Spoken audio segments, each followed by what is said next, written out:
বাংলাদেশে ইমাম, মুয়াজ্জিন ও পুরোহিতদের মাসে 5,000 টাকা করে দেওয়া চালু করলেন প্রধানমন্ত্রী তারেক রহমান।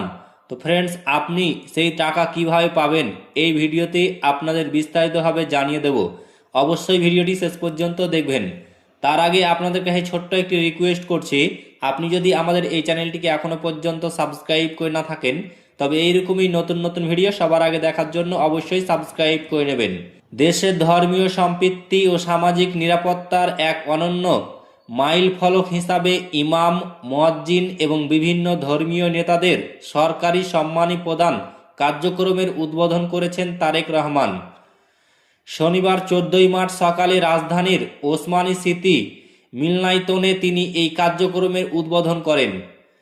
তথ্য ও সম্প্রচার মন্ত্রণালয়ের এক বার্তায় বলা হয়েছে, 4,908টি মসজিদের ইমাম, মুয়াজ্জিন ও খাদেমের পাশাপাশি একই সঙ্গে 990টি মন্দিরের পুরোহিত, 144টি বৌদ্ধবিহারের অধ্যক্ষ এবং 396টি গির্জার যাজকসহ উপাসনালয়ের সংশ্লিষ্ট দায়িত্বপ্রাপ্ত ব্যক্তিকে সম্মানী প্রদান করা হবে।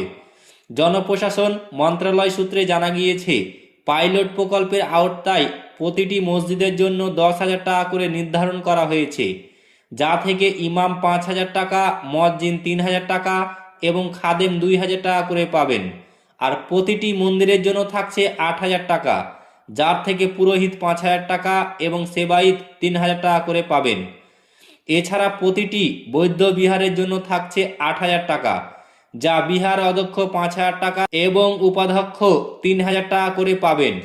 প্রতি খ্রিস্টান চার্চের জন্য থাকছে 8,000 টাকা, যা পালক বা যাজক 5,000 টাকা, সহকারী পালক বা যাজক 3,000 টাকা করে পাবেন। প্রধানমন্ত্রী জনপ্রশাসন মন্ত্রণালয়ের উপদেষ্টা মোহাম্মদ ইসমাইল জাবিউল্লাহ জানান, প্রতি বছর ধর্মীয় উৎসবে মসজিদে কর্মকর্তাদের ঈদুল ফিতর ও ঈদুল আজহার ক্ষেত্রে 1,000 টাকা করে বছরে 2 বার এবং দুর্গাপুজো বা বৌদ্ধ পূর্ণিমা বা বড়দিনের ক্ষেত্রে 2,000 টাকা করে বোনাস দেওয়া হবে। তবে যেই সব মসজিদে সরকারি ও দেশি বা বিদেশি সংস্থার অনুদান প্রাপ্ত, সেই সব ধর্মীয় প্রতিষ্ঠানে এই সুবিধার বাইরে থাকবে। তিনি আরও জানান, এই সম্মানী দেওয়ার ক্ষেত্রে চলতি অর্থ বছরে মার্চ জুনে 27,57,00,000 টাকার প্রয়োজন হবে। প্রতি অর্থ বছরে 4,400 কোটি টাকা প্রয়োজন হবে। 4 বছরে ধারাবাহিকভাবে দেওয়া হবে। এই সম্মানী ব্যাংকের মাধ্যমে দেওয়া হবে। পর্যায়ক্রমে প্রতিটি ধর্মীয় উপাসনালয়ে এটি চালু করা হবে। তো ফ্রেন্ডস, এই ছিল আজকের বিগ ব্রেকিং নিউজ।